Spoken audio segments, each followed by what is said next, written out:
So San Francisco 49ers tight end George Kittle reaffirming his status as the top player at his position for 2024 fantasy football with a 2-touchdown night and a victory over the Seattle Seahawks. This is the Fantasy Sports Boss. Hit that subscribe button. Things are really starting to slide now for for Seattle over the last 2 weeks, having lost at home to the New York Giants in a really bad game for them, and then getting throttled by the San Francisco 49ers in their defense.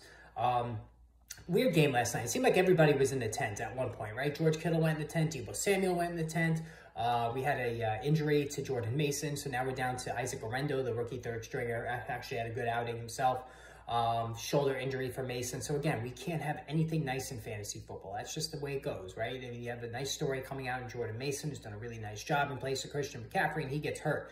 And as far as Seattle is concerned, man, they just keep throwing the ball all day long. And ordinarily you like this, but it's not working for the team system-wise, but it is from a fantasy perspective, even though Geno Smith had a rough outing. We'll start with the 49ers. So Jordan Mason, 9 carries for 73 yards. So he had a huge day, 8.1 per carry. He was on his way to a monster game, and then he injured his shoulder late in the first half, came back for 1 carry in the second half, and then did not return. So this is troubling.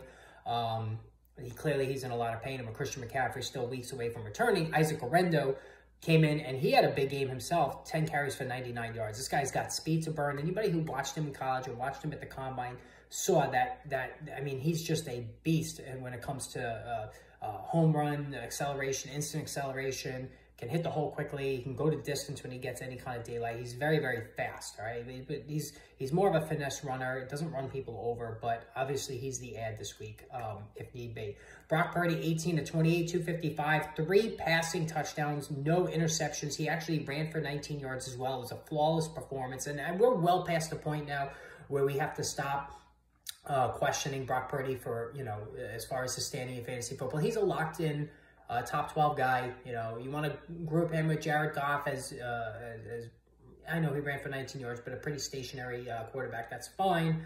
But when all the weapons are on the field, as they were in this one, good things happen for Brock Purdy. Now, George Kittle, 5 catches for 58 yards. He scored 2 more touchdowns, and he made his annual trip to the tent, and then actually went into the locker room as well, but came back out. He's dealing with a lot of injuries, but he's scoring every single game, and he doubled it in this one. So Kittle, in a year where tight ends have been awful, George Kittle has been the best one by far. There's no doubt about it. Deebo Samuel, only 3 catches, but went for 102 yards and a touchdown, 76-yard catch in the second quarter that went the distance. 4 carries for 15 yards. He's just not doing much of anything on the ground, but they're still giving him opportunities there. Brandon Ayuk's awful season continues, 2 catches for 37 yards. Again, when all 3 guys are healthy, talking about Deebo Samuel, talking about George Kittle, Brandon Ayuk, one of them is going to be left behind, and so far it's been Ayuk. I'm not sure if it has to do with the holdout, but it's not been good so far for Ayuk and his fantasy owners.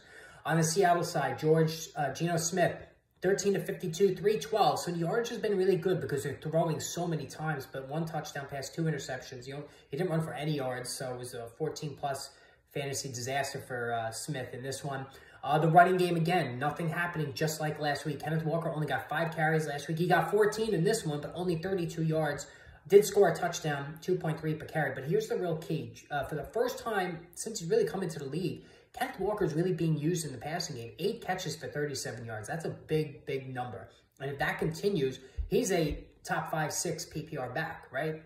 Tyler Lockett led the way, 4 for 65 in a score for Seattle. Jackson Smith and Jigba, 5 for 53. Okay. But, then you have DK Metcalf, 3 catches for 48 yards. Second straight game. He fumbled last week. He had a rough one in this one. It's just not happening for DK Metcalf. And it's very, very frustrating for his fantasy owners here. Guys, let me know what you think about this game. If you had anybody going last night, let me know what your thoughts were. Post in the comments. Hit that subscribe button. More videos coming later on today.